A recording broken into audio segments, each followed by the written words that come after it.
Hi, Imtiaz. Thank you so much for coming for the Hindustan Times Leadership Summit. And we're so glad to have you here. It's great to be here. It's a great I, atmosphere, yeah. lovely people, energetic and bustling with things to do and ideas. Are you looking forward to a conversation with Karina and Kangana? It's been a long time since I spoke to Kangana Mm-hmm. or Karina, and thanks to the summit, I have spoken to them recently to connect up before coming here. And I'm really looking forward to having both of them to talk at the same time. Right. It'll be awesome. In fact, Imtiaz, this seems like a perfect timing for you. Your film has just released to like full houses, and it's just garnered so much of attention, and it's being talked about.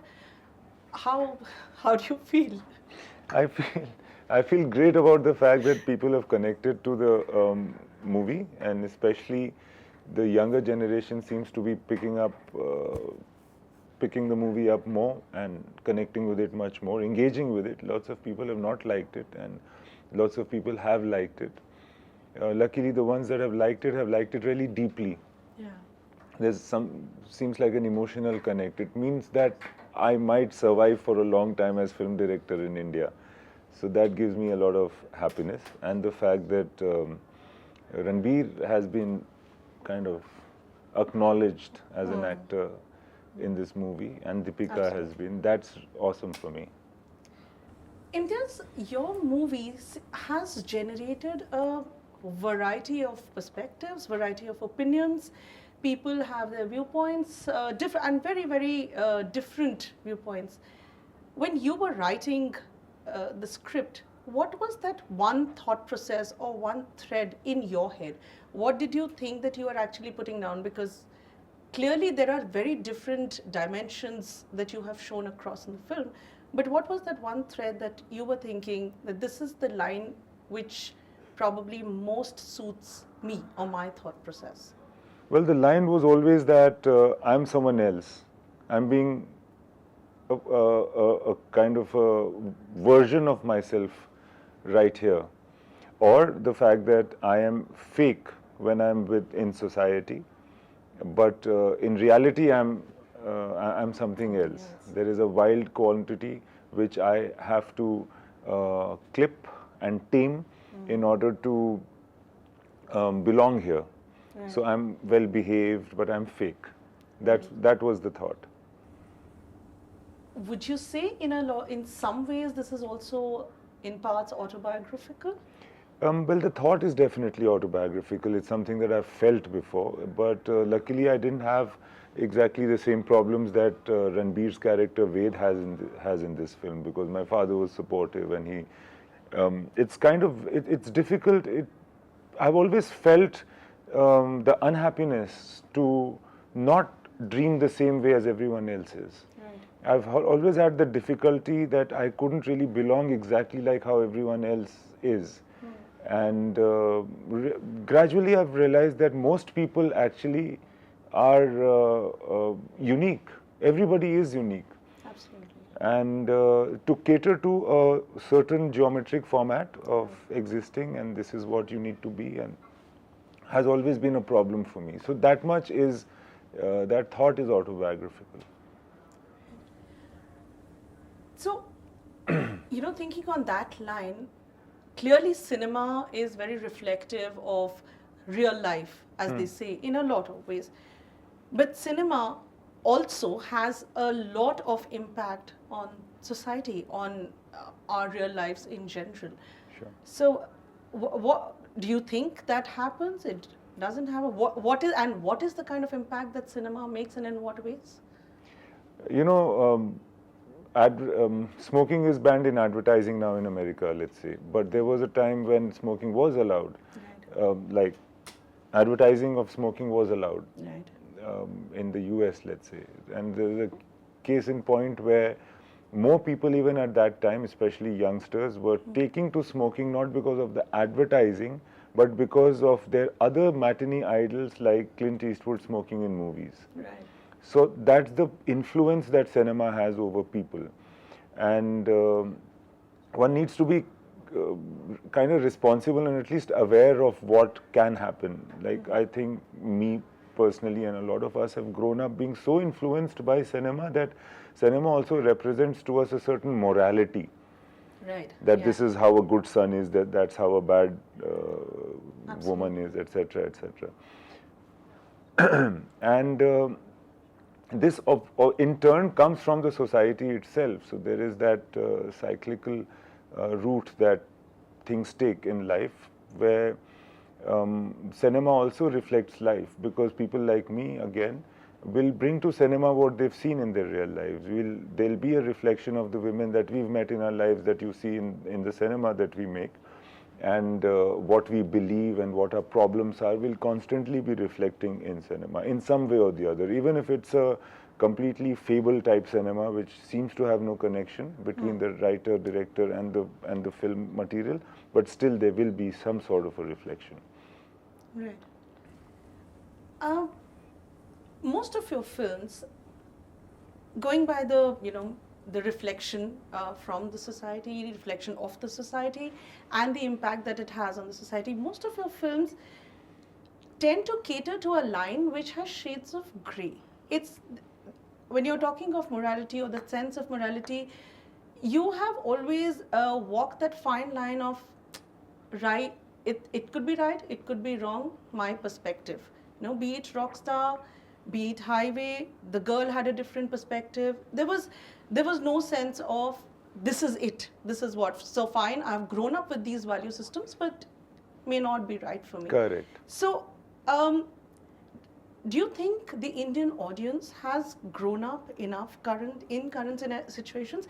So I'm asking this simply because we also generate a lot of debate. Your Right. kind of films generate a lot of debate, which just means that there is scope for there is debate. The people are not just taking the shades of grey as, yeah, there is a shade of grey. So, do you think your kind of cinema will appeal to more and more and the shades of grey? And what is the idea behind not really going into the rights and wrongs of it? And is that a thought which is very close to your heart?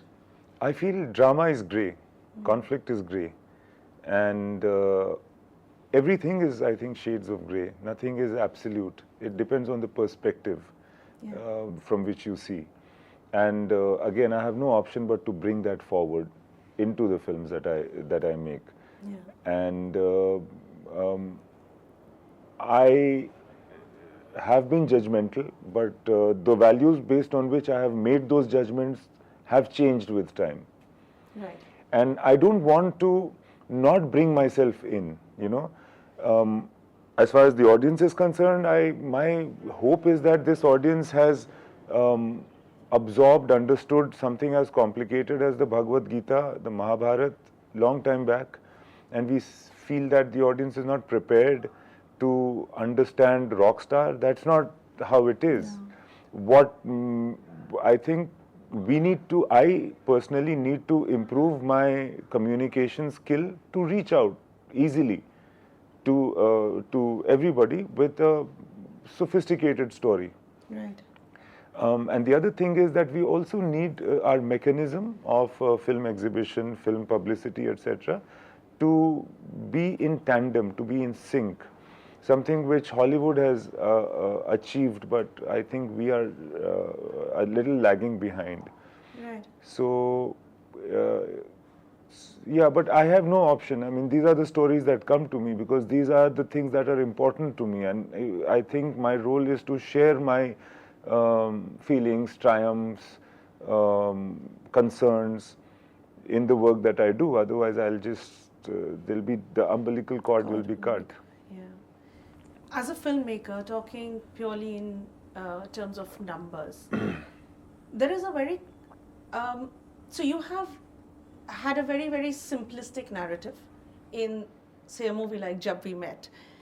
And you have done very complicated narratives in, say, a Rockstar or in Tamasha. It's not a film which is very easily understandable in the first go to a lot of people.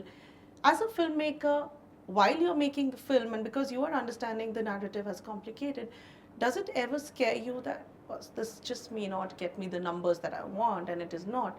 So does it does that thought occur, and does that ever create a hindrance in your creative? Uh, I, although I'm not a numbers person, but I'm terribly interested in my movies doing well. By doing well, I mean that the cost of the movie has to recover, should recover, for the health of the film industry is such. And but I feel that there are ways of instant reward, right. and those oftentimes are shortcuts. And I feel that if I indulge too much in them, I might have a great bigger opening or a better collection, but I might lose practice of, or the opportunity that I get is to make one movie in, let's say, a year and a half or 2 years. I would have wasted that time to have improved and be on top of my game and be able to make movies that are still relevant and interesting to people. Right. So it does scare me. I do want the numbers. I want people to like my movies. I don't want to be in a zone where I'm making movies which people are not finding easy to understand. That's not what the thing is. But I also am not thinking that the audience is dumb and I have to dumb down for them. Right. I have to improve my skill.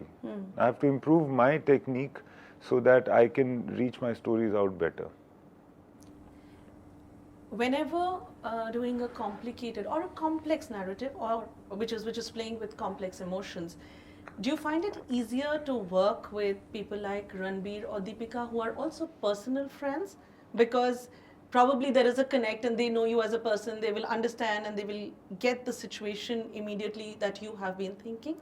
Or are you good to try, say, a brand newcomer, rank newcomer like an It Alia Bhatt? doesn't, it makes no difference whether somebody is a friend or not, because when you're working, your relationship with that person as an actor will be the important thing. And even that relationship will change with film. For instance, I don't feel I've worked with Ranbir before at all. Right. He's just a new commodity because here he's playing a different role. And if that relationship is good and productive, then it will be great. So sometimes working with friends is a big disadvantage because you tend to get so comfortable that it almost becomes boring. Yeah. Where there's nothing Yeah. that you don't know and there's no mystery. Right. So friend or no friend doesn't make a difference, but actors like Ranbir and Deepika are people always that I'd like to work with, that caliber of acting and dedication. Yeah. So that dedication actually makes it very easy for me to get into complexities of character. These kind of characters also have a lot of scope for improvisation and movies. Yes, Yeah.